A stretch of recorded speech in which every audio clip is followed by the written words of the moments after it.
Thank you, Anthony, for the kind introduction, and indeed for the invitation to speak to this important audience. I was asked to give some views on Sino-US relations, which probably are the single most important set of relations in the world today, and they're complex. We have on January 20th a new American president. When he was elected, one of my section mates at HBS fell physically ill. So she went to see the doctor. Doctor diagnosed it as a case of reaction against the Trump election and said she was not the only one. But she was really sick, physically sick for a few days. She told me that New York was in mourning after the elections. I think Trump has to be taken seriously, despite all the jokes made about him and some of his remarks. He should not always be taken at his word, because he can always quote Trump against Trump. That's a general principle. But this does not mean that he's not a serious person. His remarkable achievement was not in defeating Hillary Clinton. It was in defeating a whole line of Republican candidates, many of whom were pretty credible. But one after another, they were toppled.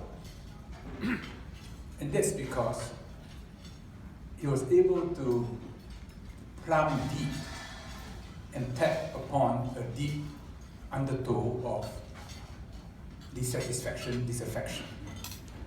But that's American politics. He has assembled an impressive group of people to help him. And right now they speak with divergent voices because they've got to clear Senate approval, and everyone has to pay to the gallery.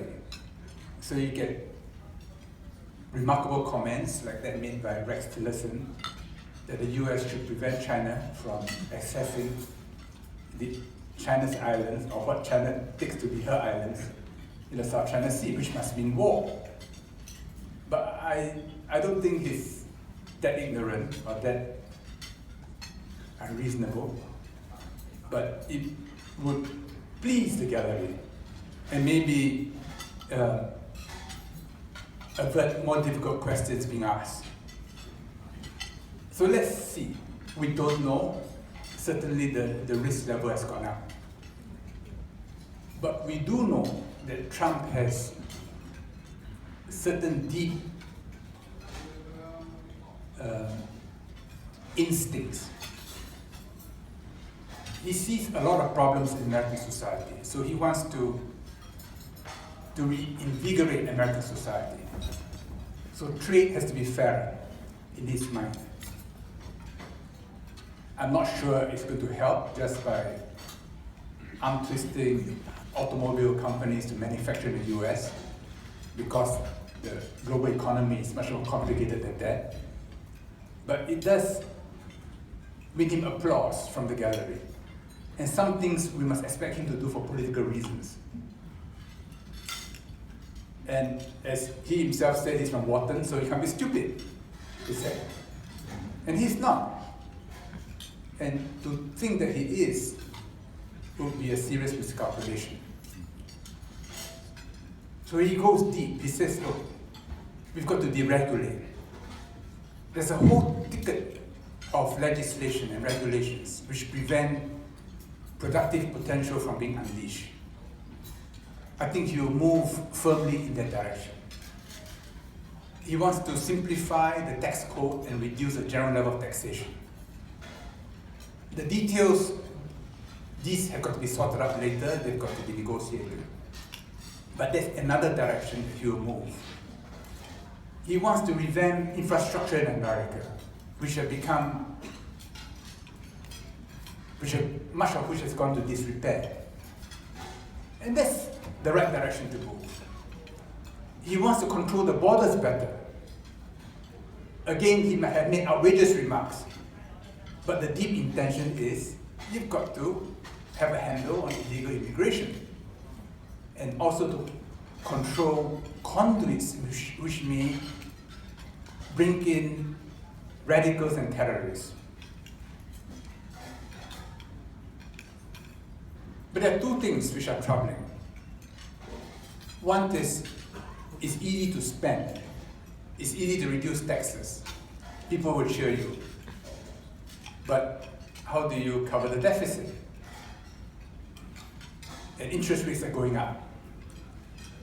The easy money of the last 8 years, 9 years from the global financial crisis, there's a price to be paid for that. So you have many zombies, asset prices which are out of the world. Once interest rates go up, it's unlikely that economic growth will catch up with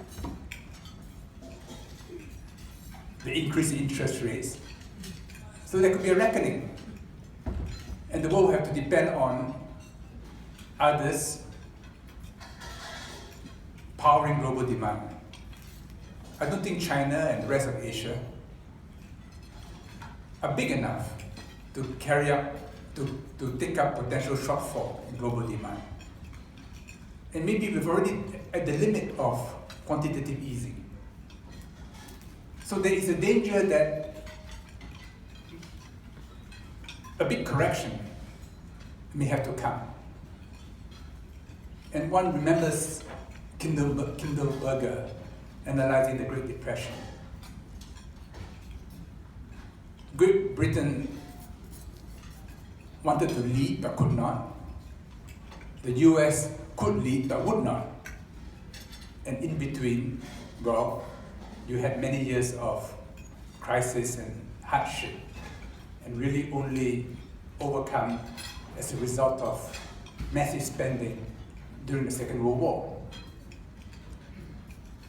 The other area which is a bit troubling is what we are seeing to be a very deep conflict between Trump and the intelligence agencies.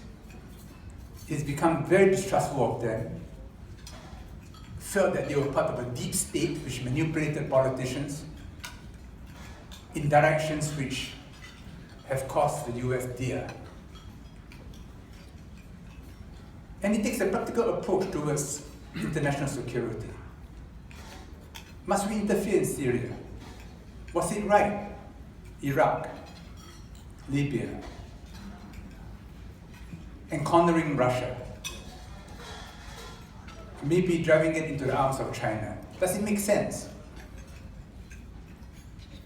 There are many people whose entire careers were formed on certain perspectives, and he's challenging them. And whether at a high level or low level, clearly there were groups who wanted to sabotage him. And this famous 35-page intelligence report, I mean, I was in the military for many years. For that to be pushed right up to the top, and in an annex to briefing documents to both the president and the vice president, to me was quite shocking. But it happened.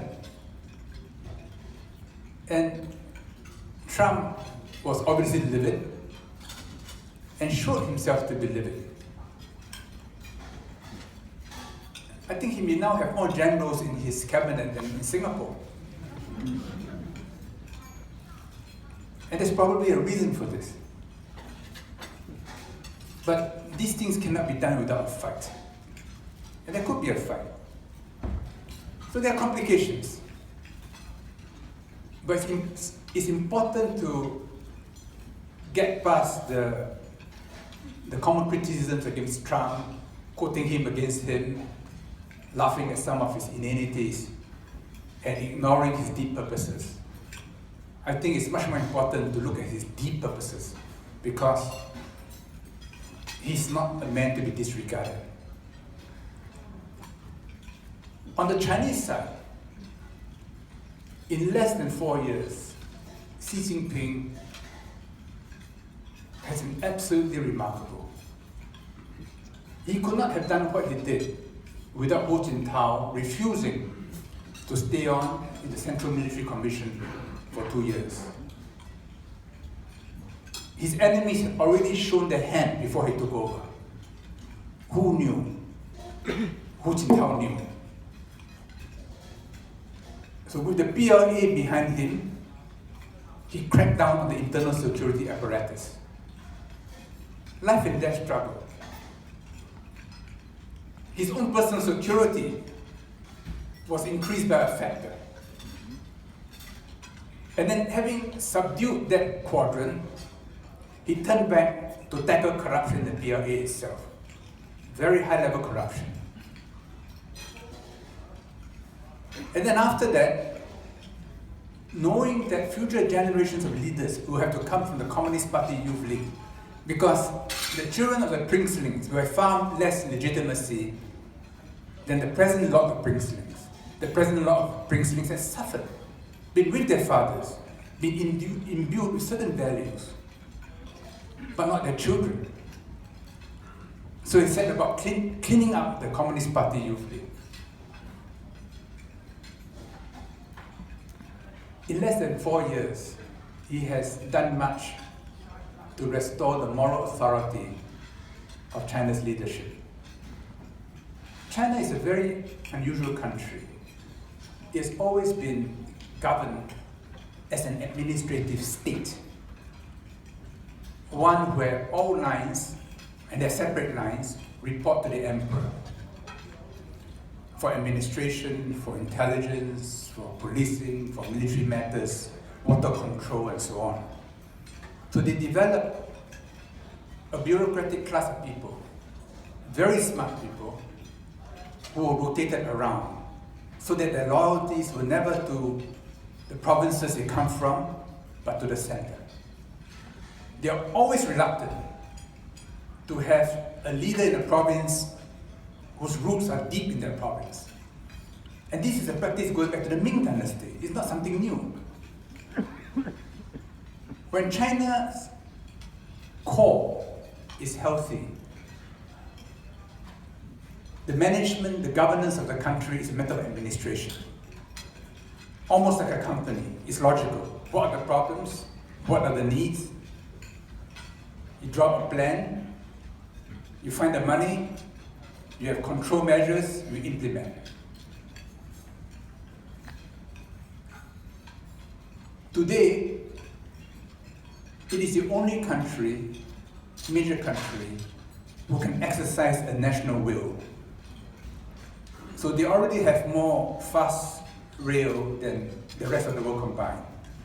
They're going to double it. And 80% of Chinese cities will be linked by fast rail. It's completely transformed the sense of distance on a continental scale. And they are now using big data for governance. If you read The Economist, they say it's just a way of controlling the lives of individuals. Yes, they could also do that for political control. But it is much more than that. What they're in fact doing is using the revolution in IT to govern human society in a way which has never been done before. And that is breathtaking. Using big data now, they are monitoring the health of, say, Peking University, or a province in China, or an ethnic group, or a generation of people. There are just too many Chinese for anybody to monitor individually. But they get a shape of what is healthy and what is not.